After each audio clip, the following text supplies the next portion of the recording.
Hello বন্ধুরা, আপনার সবাই ভালো আছেন? আমি মামা পৃথিবীর পক্ষ থেকে আপনাদেরকে স্বাগতম জানাচ্ছি। আজকে যে দুটি প্রোডাক্ট নিয়ে কথা বলবো, এই দুটি প্রোডাক্ট কী ক্ষেত্রে ব্যবহার করলে আপনাদের সমস্যার সমাধান হবে সে বিষয়ে কথা বলবো।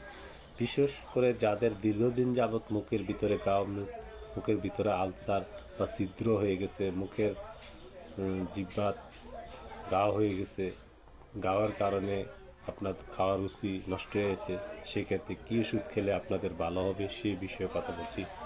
সেই ক্ষেত্রে ব্যবহার করতে হবে মাইকন অরাল জেলটি দিনে 3 বার একটানা 7 দিন ব্যবহার করেন মুখের ভিতরে, আশা করি আপনার মুখের ঘাও সেরে যাবে।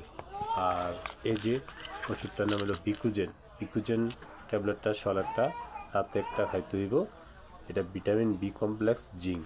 যাদের এই ধরনের সমস্যা হয়ে থাকে তারা অবশ্যই এই বিকুজিং ট্যাবলেটটা সলাটা রাতে একটানা 1 মাস খান, মুখের ঘাও সেরে যাবে। আশা করি আপনারা অবশ্যই আমার ভিডিওটা দেখছেন।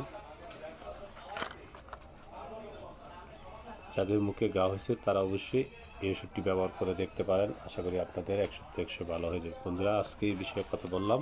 সবাই এই ভিডিওটা দেখবেন, দেখে শেয়ার লাইক করার জন্য অনুরোধ রইল। ভালো থাকুন, সুস্থ থাকুন।